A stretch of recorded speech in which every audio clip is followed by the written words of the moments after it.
Welcome to the SEC Unfiltered channel. I am your host here from the basketball side of things, Dave Shumate, reacting to all of Tuesday night's action here on January 14th, the year of the Lord 2025. Guys, massive upset already. Now, I don't know. Should I say massive upset? I don't know. Let's adjust up. Let's adjust the camera a little bit here. Make sure we're right. Yeah. I don't know if I'd say a massive upset, but because Ole Miss is a good basketball team. Ole Miss is a for sure NCAA tournament team. We heard Dane Bradshaw saying it during the reaction here. And we're wrapping up here before we get into it. The Missouri-Florida game here. Missouri up 79-77, 28.2 seconds left. Florida just fouled Missouri. So Missouri is going to the free throw line. So we're not officially done yet. I just wanted to get us rolling so we could segue right into this. But before we do, again, you can tell I was excited starting to talk about the Ole Miss-Alabama game earlier. But before we get started, this reaction is brought to you by our buddies over at GameTime app. Download the GameTime app and use code SECU for $20 off your first purchase. Again, we have a big announcement coming up from a big sponsorship standpoint here, guys. So hang with us tight from that direction as well. Again, I'll keep you updated as the Florida-Missouri game's going. If you're not watching, I don't know why you wouldn't be watching that and watching us as well. I mean, I think that would be the smart thing to do here. But let's get right into it. Ole Miss gets the 74-64 win over the number 4 ranked now, Alabama Crimson Tide. Ole Miss with their first top 5 win ever, which is, and is that surprising? Is it not? I was texting a group message. It was kind of like, no, I mean, I guess that Ole Miss doesn't have a ton of basketball tradition, but still massive win for Ole Miss here. This game came down to turnovers, guys. I mean, you can immediately go to that right there. Total turnovers, 21. Ole Miss with only 7. Ole Miss did a much better job protecting the basketball. Ole Miss 19 points. Alabama's 10 points off turnovers. We got Bama shot 42% from the field. Ole Miss 38%. But even like Ole Miss was great. It wasn't like Ole Miss was great from the field. I mean, they wasn't 38% from the field, 28% from beyond the arc. Bama 42% from the field, 25% from beyond the arc. But Alabama hasn't been a good three-point shooting team all year. I think the thing you got to be a little disappointed in if you're an Alabama fan is the way they did not rebound on the offensive side of the court. They didn't crash the boards on the offensive end. And I thought that was an advantage they could have had. They had going into this game. I mean, Ole Miss is one of the smaller lineups in the league. That was something I think Nate Oates even mentioned in his postgame. He was disappointed. But, I mean, this game was won or lost. You got to give – it's always a combination of two things, folks. I mean, Alabama turning the basketball over, but some of those were forced by Ole Miss. So, I mean, give Chris Beard, I think, a top 5 coach in the sport, if you want to be honest. He immediately flipping this roster at Ole Miss. They're trying to compete for a top 3 seed in the NCAA tournament. They're 4-0 competing for the SEC in the regular season. So, you got to tip your cap to Ole Miss. Chris Beard, they had a phenomenal game plan, forced Bama into a lot of these turnovers. They took away the middle of the court, did a phenomenal job. I think they out-physicaled Alabama in this game at times. I mean, they did. Let's go to the box score. Check that out. I thought Malik Dia, phenomenal. Came out of nowhere. Phenomenal evaluation by Chris Beard. He has 23 points, 15 boards. It's a clean double-double right there. So it's it's different every night for Ole Miss. I mean, Dia's been playing really well recently, but I mean, Sean Padula, 12 points. He even had 5 boards, 4 assists. Matthew Morrell, 11 points. 13 points from Jaimin Brakefield. I mean, they need Brakefield or Morrell to have a big game every night. And Ole Miss is going to be tough to beat. Jalen Murray Juju Murray coming off the bench now for 13 points. Brakefield, Murray both combining for 26 points off the bench. That's key. Outscoring Bama's bench, who's been really good. I mean, Bama didn't really have anyone who was just phenomenal offensively. Aiden Holloway's been playing a lot better. Again, off 15 points off the bench. 5 or 6 from the field, 1 or 2 from beyond the arc. But Ole Miss was running Alabama off the three-point line. Alabama didn't shoot a lot of threes tonight, 20. And a lot of that is because Ole Miss took that away. Again, give Ole Miss credit. Tonight, they were the better basketball team. Tonight, they had the better game plan. Again, Ole Miss didn't even play that well offensively. They didn't. They just locked Alabama down offensively, got Alabama into a major funk again. Only 64 points for Alabama. And also, I think, the turnovers, which, again, a lot of that was on Alabama, but you also got to tip your cap to Chris Beard, a friend of the show. Chris Beard was on our show here in the summer. Both Mississippi coaches were on our show during the summer. We had Chris Jans and we had Chris Beards. But no, I mean, I think this is two things can be true at once type thing here. Chris Beard then played their tail off. They forced a lot of these turnovers, but Alabama also, they really bad mistakes trying to make cross-court passes at times. I'm thinking like some plays Jaron Stevenson had. Just when Alabama had some chances to either extend a lead or kind of cut into it, they just couldn't. Again, right before the half, Jaron Stevenson misses the dunk, then offensive goaltending was the correct call. Grant Nelson, the flagrant, upgraded to a flagrant one. It was a technical foul. Bama makes their first 2 free throws. Grant Nelson gets fouled, goes and misses both free throws to cut it to a 2-point game. Just they didn't do anything right tonight. Give Ole Miss credit. Tough, tenacious performance overall on the road, getting a big-time road win. Ole Miss now 4-0, 15-2 Alabama, 15-2 overall. Alabama drops to 14-3, 3-1 overall.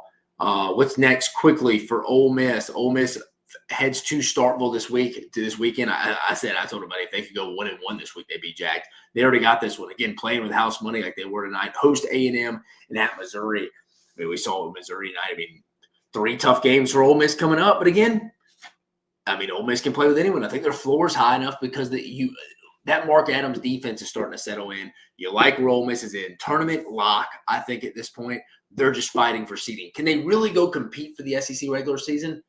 These next 3 games will tell us. At Mississippi State, A&M at home, at Missouri. So 2 of the next 3. If they could go 2-1, I'd say yeah.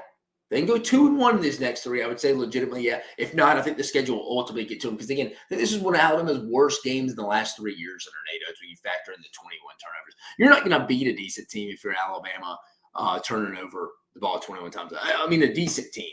Maybe even an average team. You're not going to beat an average or above team turning the ball over 21 times, especially in conference play this year. But what's next for Alabama? The next 3, Alabama heads to Lexington for an early tip at Kentucky, Vanderbilt at home, LSU at home. So, I mean, after the A&M game, you thought Alabama, again, you know Ole Miss wasn't going to be easy because Chris Beard's one of the best coaches in the sport, but you thought at home Alabama would hold serve. And this doesn't hurt Alabama from a seeding standpoint in the NCAA tournament. They're still going to be in the top 3 seeds, I think, in the NCAA tournament. May hurt them a little bit from a number 1 overall seed standpoint because who knows what this loss turns is. It could be a quad 1 loss or a quad 2 loss. When you're splitting hairs to go win an SEC regular season title, that's going to matter. Holding serve at home, you need to go 9-0 at home, at least 8-1. I mean, that's still on the table, but still, you have some tough matches.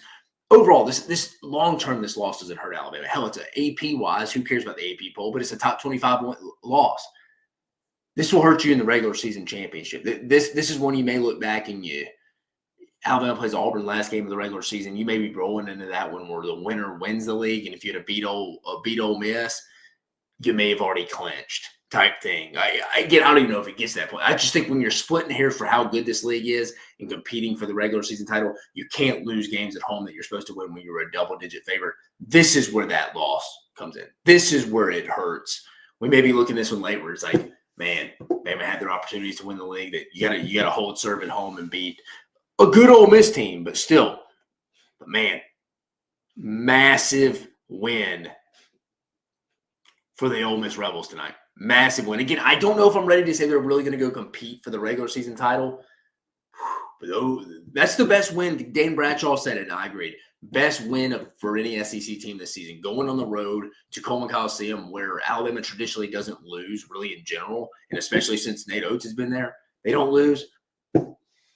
That's an all-time win for Ole Miss there. I mean, obviously, first top 5 win. So across the board there. Sam, appreciate you listening. He says, War Dame Eagle, we will get to the Tigers here in a minute. Chad Hines says, it's hard to beat anyone with 21 turnovers. Congrats to Ole Miss. Hopefully, Coach has Bama ready to play Saturday against Kentucky. You're right. And that's what I was talking about. And Chad, I appreciate you listening, man.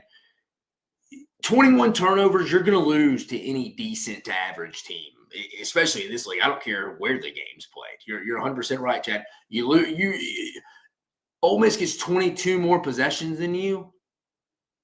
And it's just the law of probability. They're going to get more shots. They're going to have more shots to make since they're taking more. And the name of the game is to have more points than the other team at the end of the game, at the end of 40 minutes. Just simple math tonight, folks. 21 turnovers, get you beat. And you add in it's a good Ole Miss team, it's for sure going to get you beat. Tyler Spouse, MIZ, beat them Gators. That's another massive win. Again, official final. let's go to it real fast. Let me get the official final as we were watching this. We had it, but I was in my zone talking about the Ole Miss Rebels getting the big win. That final from Gainesville. We're not going to get immediately into, well, you know, we are. We're going to go right to this one. Missouri getting the 83-82 1-point win. Man. Massive win for Missouri and Dennis Gates. Coach Yo, they just cheated the Gators. The refs forgot to review a three-pointer, and Gators take by one. Yeah, it's interesting. I'm going to have to go back and watch this one. Again, we're reacting, so I haven't had a chance to go back and watch the highlights yet of these 5 games today. So I'm reacting. Some of these opinions may change in the morning when I go back and watch the highlights of these games. So it'll be interesting here. Again, I watched every game live. It's just when you always see a little bit more the second time and you go back and watch these 13, 14-minute highlights they have out there.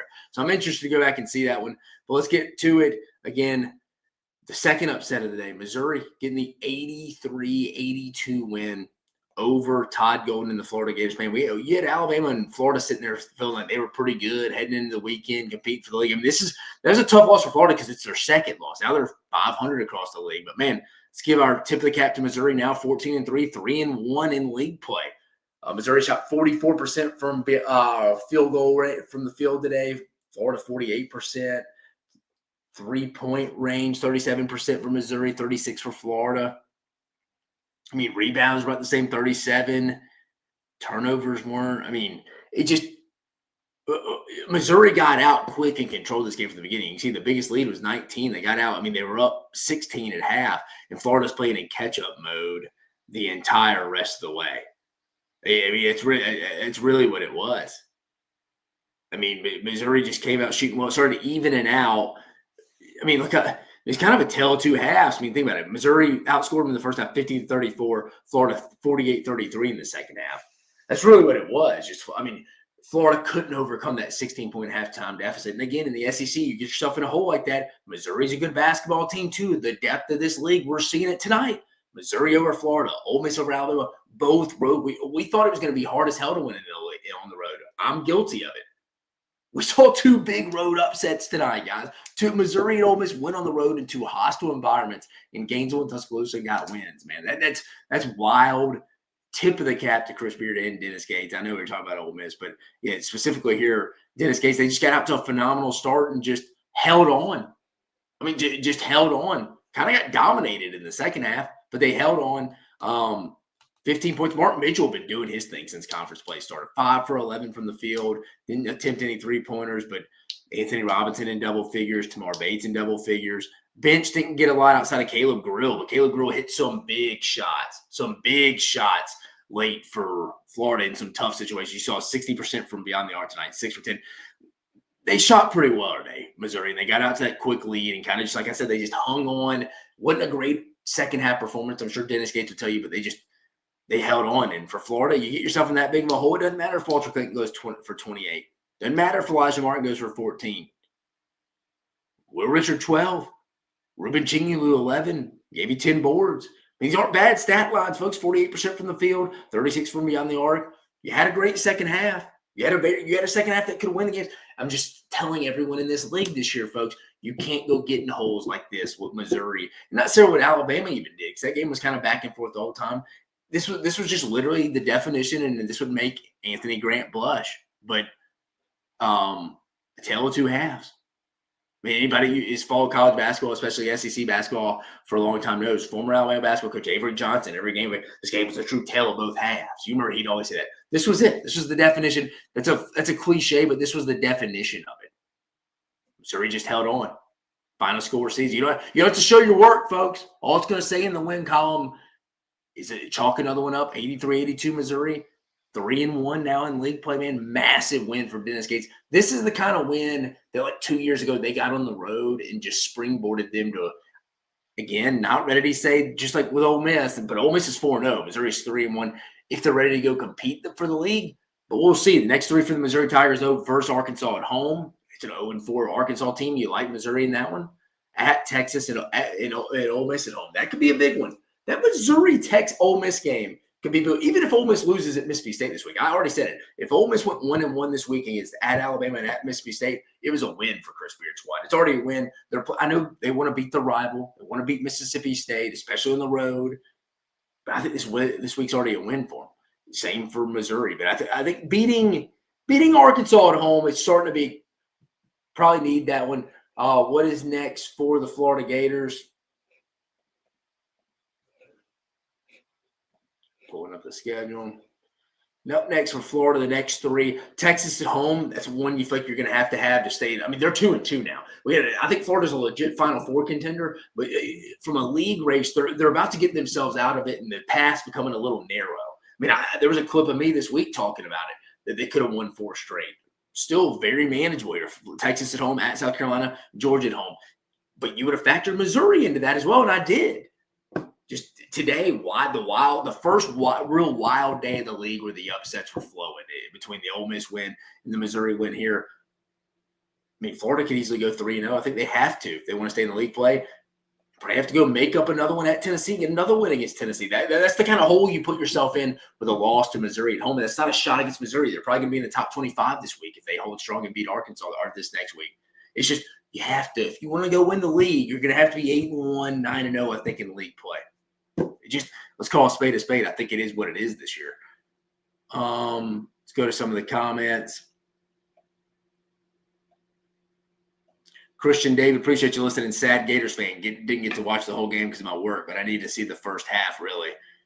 They just got behind early, man. It was just Missouri was shooting the basketball really well, and just Florida got in a massive hole and was down 16 and just outplayed Missouri about the same way Missouri outplayed them in the first half and just came up a point short. I mean, you look at it. Yeah, I mean, Florida outscored them by 15 in the second half, and they were down 16 and a half. There's the 1 point difference. You can say what you want about the 3-point line review. There's the 1 point difference, folks. It is what it is. I mean, can't be disappointed about your second half performance. You just got to be disappointed in the hole you put yourself in early. But give Missouri credit as well. The Kentucky loss didn't bother me a ton. This one a bit more. I would agree. The Kentucky loss I thought was impressive on the road. You wouldn't fall. I thought it was a better offensive performance. I know a lot of people were disappointed in the defense, but if you go back and watch that game, a lot of that was phenomenal offensive play.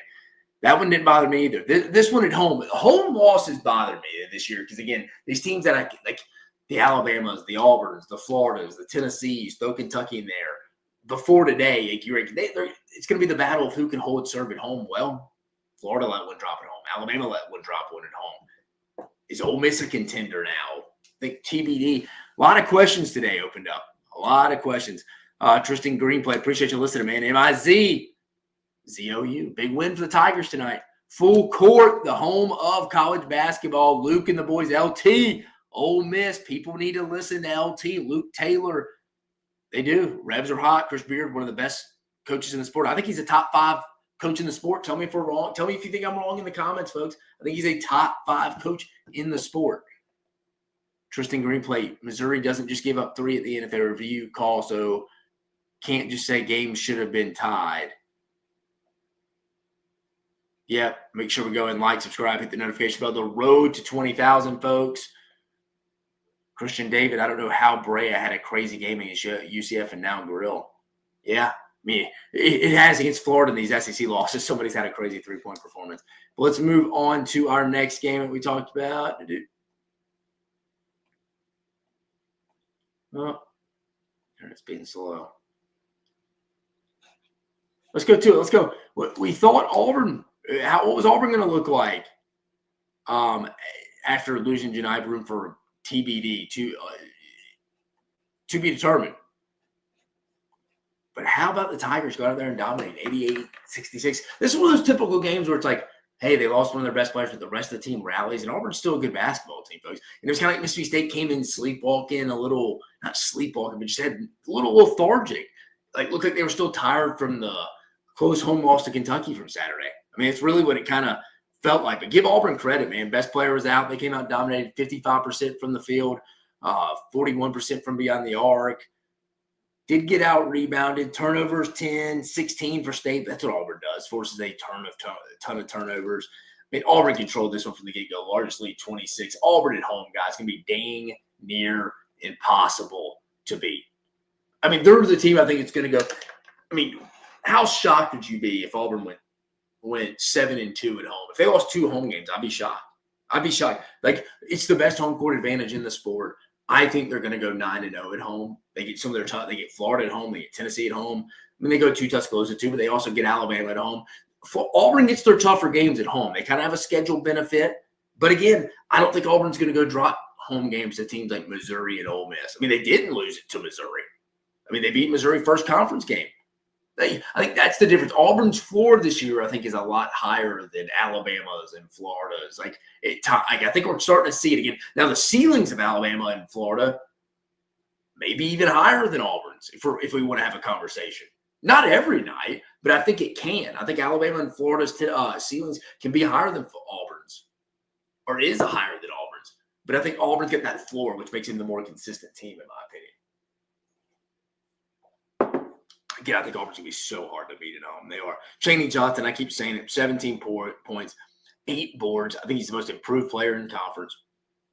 20 points from Chad Baker-Mazara, kind of the Energizer Bunny, similar to kind of, I don't know, he's kind of like that guy. You don't like him if he's not on your team. I saw him and Cam Matthews kind of getting into it a little bit. Denver Jones, 13 points. Miles Kelly, 13 points. Well-rounded, 4 out of their 5 starters in double figures, 9 points for Dylan Cardwell, who's not even really a bucket getter guy, just plays his role. Bench outside to Hyde Pettiford wasn't much tonight, but still dominating performance for Auburn against a good Chris Jans basketball team. It just looked like Auburn came in hungry because they knew everybody had to elevate their game with Johni being out. And it seemed like Mississippi State was still kind of like, we lost to Kentucky just about 72 hours ago. It felt like they were kind of still sulking a little bit. Maybe I'm wrong. I have no knowledge of that, just from looking at body language that could tell me. And that's not the way you come into Neville. If you come in with that attitude, you're going to get the doors blown off you, which is basically what Auburn did tonight, even without Johni Broome. I think even without Johni Broome, they probably go 9-0, at least at home. At least at home, I think they go 9-0 at home. But no, big win for Auburn. Very mature win. Very mature team. I mean, they have guys that they don't have like the future NBA All-Star team. I mean, they're probably not even the most talented team from top to bottom, but everybody plays their role and they play it to an elite level. And that's what the buy-in is. They got to give Bruce Pearl credit, man. Give him credit. Teams buying in. They're playing a hell of a stretch right now. Let's go check out what Auburn has coming up. Coming up, they go at Georgia this weekend, Tennessee at home, then at LSU. You would hope a 2-1 stretch there. The Tennessee game, again, I think they get their bigger games at home. Tennessee being at home, I think they're going to win. I just think that's what Neville Arena is right now. At Georgia could be tricky. Georgia, we saw they beat Kentucky just last week. That may be the toughest one out of this 3-game stretch coming up. Auburn could easily go 3-0. Timetable with Johni Broome, TBD. We don't know. But I think 2-1 should be the realistic goal because this league's just a gauntlet. I think at Georgia going to be tough. We see they're a top 25 team Auburn's about to go to. But 2-1 should be the goal for that perspective. For Mississippi State, next 3, Ole Miss. They host Ole Miss this weekend at Tennessee, at South Carolina. If you're State, you'd like to go 2-1. You'd like to get that Ole Miss win at home. You can afford to lose the win at Knoxville. You'd like to get the win at South Carolina in the rematch after you beat them bad at home. 2-1, the realistic goal. Wouldn't be shocked if you went 1-2. This Ole Miss one this upcoming Saturday is massive. For Ole Miss, I said it was playing with house money because I thought if they went 1-1 this week, winning at Alabama or at Mississippi State will be big. I think State's got to have this one because you already have 2 conference losses against Kentucky and Auburn. And you look lackadaisical tonight. They need to come out with a little more energy in that evening matchup against Ole Miss. I think they will. How will Ole Miss kind of react? Are they going to kind of get fat and happy and just kind of like listen to people like me, tell them, hey, this week's already a win, folks. You went 1-1. You won on the road at a top 5 team. Do they get fat and happy from listening to me? Or do they come in laser focused, trying to go 2-0 this week and just prove complete doubters wrong? I don't know. It's an interesting matchup this week in Starkville. Going to our next matchup across the board. We got 2 more games to review here. We got Kentucky, Big Blue Nation holding on 81-69 win over the Texas A&M Aggies. Again, another Wade Taylorless Texas A&M Aggie team here. Kentucky shoots 46% from the field. Texas A&M 39% from the field. Kentucky 33% from beyond the arc. 23% for the Aggies from beyond the arc. 10 for Kentucky in the rebounding margin.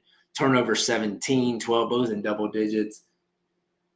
Kentucky kind of control. A&M came out punching at first. And then Kentucky answered late run in the first half to take a 3-point lead at half. And then Kentucky, I mean, I never really thought Kentucky was going to lose this game. Even they were down. It was just, do they have enough? Did you think without Wade Taylor they had enough of scorers to come back? Because, I mean, Phelps doing Phelps things. That was a big win. I mean, Kentucky's won 2 in a row now. They beat Mississippi State on the road, beat a good A&M team at home. They host Alabama this upcoming week. I mean, kind of like what Mark Pope's team is right now. 3-1 in non-con play. Only lost to at Georgia, a tough Georgia team on the road. Jackson Robinson, back-to-back big games, 22 points tonight, 13 points for Andrew Carr. He's been playing well. He played well in Starkville Saturday night. Team's gelling, fucking someone different every night, kind of like where they are right now for Kentucky. For the Aggies, Zurich Phelps, 21 points down there.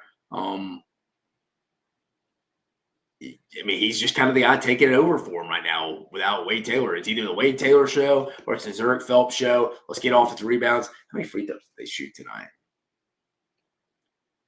25. How many Kentucky shoot? 31. Yeah, and then Farrell Payne, 15 points. It's kind of been their guys right now.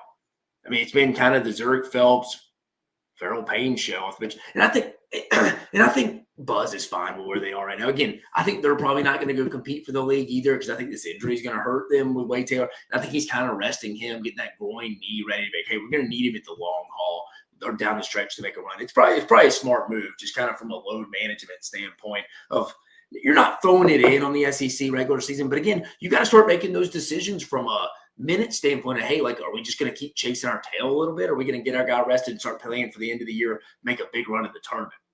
I don't know if there's a right or wrong answer because only Buzz knows that. But those are kind of the conversations you're talking about. Let's look ahead a little bit here. Kentucky host Alabama this weekend, at Vandy, at Tennessee. They'd love to go 2-1. You'd really be competing for the league at that point. This Bama one's interesting. Early tip at home. What Alabama team do you get? Do they get an energized Bama team coming off a loss, a little bit more urgency? And even that may not be enough for Alabama to win. Kentucky can still win this game. It's at home, but it'll be interesting. At Vandy, to win a game you should win, but Memorial is always interesting. At Tennessee, 2-1, you'd be fine. They could get one of Alabama at Tennessee, they'd be fired up. Alabama probably being most likely you beat Vanderbilt 2-1, you're competing for the league. Texas A&M coming up. They get LSU at home, which they should win. At Ole Miss, that's a big one, and they play Texas again in Austin. 2-1 should be the goal for that perspective. I think you should get LSU at home, be fired up if you won in Oxford, you get the win. If you could get Texas, you split those Ole Miss Texas games, and you'd be fired up. And then finally, let's go to our last game.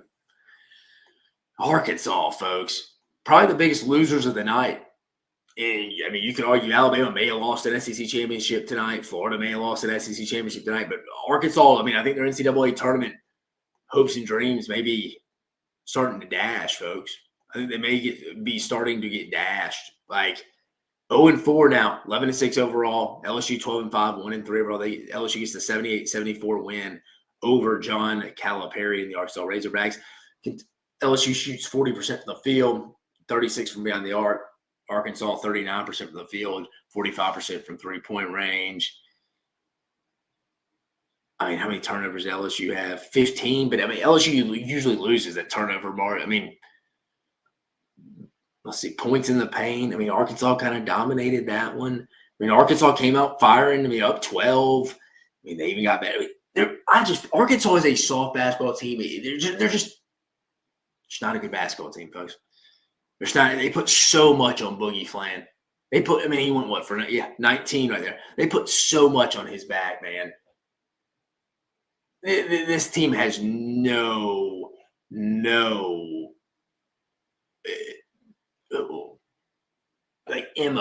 There's no MO to him. It's either a new Thero or Boogie Flan. Every night it leads them. So much pressure on the true freshman. It's supposed to just be a point guard distributor. He can score, obviously. We knew that in high school. That's just a ton of pressure to put on him now. It is, man. Nelly Davis, 10 points, but there's no consistency. Trevin Brazile, no consistency. It's just this Arkansas team, it's really talented, but there's no cohesiveness right now. I don't know where they're going to go. I thought it was a must-win against Florida. I thought it was a must-win against Ole Miss. I keep saying it, and they're 0-4. They keep just collecting league losses. I don't know where to go from here. But to give LSU their flowers, big game for Cam Carter. Went for 28 tonight, or 27 tonight, 7-15 from the field, 3 of 6 from beyond the arc, 10 for 10 with the free throw stripe. LSU at home can give some people trouble if teams don't come play their A game. I think if they play their A game, most teams are going to beat LSU most nights. But I don't know if this gets LSU back in any kind of bubble conversation because, again, they're 1-3. I don't think they played that great tonight. Arkansas is just not very good right now. But there's some things to build off of. I think LSU thinking maybe somewhere go find a road upset, hold steady at home. Maybe they can get back in that bubble conversation. Maybe they already are. I'm just assuming. I don't think this team is going to make – I don't think either one of these teams is going to make the NCAA tournament at this point. I'm just going to say it. I don't think either one of them does. But Arkansas, massive disappointment there. Let's check what LSU has coming down the stretch, though, folks.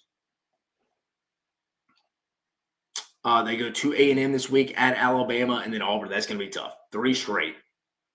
Could easily go 0-3. You'd probably be fired up if you got 1 for Arkansas. You go at Missouri, it'll be tough. Georgia at home and Oklahoma at home. I mean, Arkansas could lose to anyone right now, folks. I mean, that could be 2-1. I mean, that could be 0-3. That's where they're at. That's where they're at right now, folks. Biggest loser tonight. And again, let me say this. Alabama may have lost an SEC championship regular season tonight. Florida may have knocked themselves out of the race being 2-2 right now after 4. But Arkansas is your biggest loser tonight in the SEC. Biggest winner. Ole Miss probably. And that is 1A, 1B, Ole Miss, Missouri. You can make a case for either one of them. I'm just going to go with Ole Miss. No one expected them to go win that game. And granted, no one expected Missouri either. You get either one of those. I'm going to give a co-award tonight. 1A, 1B, Ole Miss, Missouri, biggest winners tonight. Man, Ole Miss 4-0 league play. Interested to see the energy brought to Starkville. Like I mentioned, are they going to be fat and happy? Are they going to go try to get some more? Are they going to go try to get another piece? Which would be massive. Be massive across the board. Man, but we had a phenomenal night across the league. The two biggest upsets of conference play so far. We got the biggest win in the SEC college basketball season, I think. I know we're in conference, but Ole Miss and Alabama is the best win anyone in this conference has. It is, and we saw that tonight. Give Chris Beard credit. Give Dennis Gates credit. You may, like I mentioned, you may have saw Alabama lose the league tonight. Florida could get in trouble. Cal and the boys are in trouble, I think, right now. LSU, Matt McMahon, give them credit. Not talked about a lot, but they got a big home win. Wild Tuesday night. Real eye-opening. Again, we thought it was going to be hard as hell to get home wins. 2 massive upsets by 2 road teams in Ole Miss and Missouri. Crazy Tuesday night across the league, folks. But I'm your host, Dave Shumate. Remember, this reaction was brought to you by our buddies over at GameTime. Download the GameTime app and use code SECU for $20 off your first purchase. Folks, I will see you again tomorrow night. Reacting to all of Wednesday's action across the board. But for your host, Dave Shumate, you have a phenomenal rest of your evening. I will see you tomorrow night.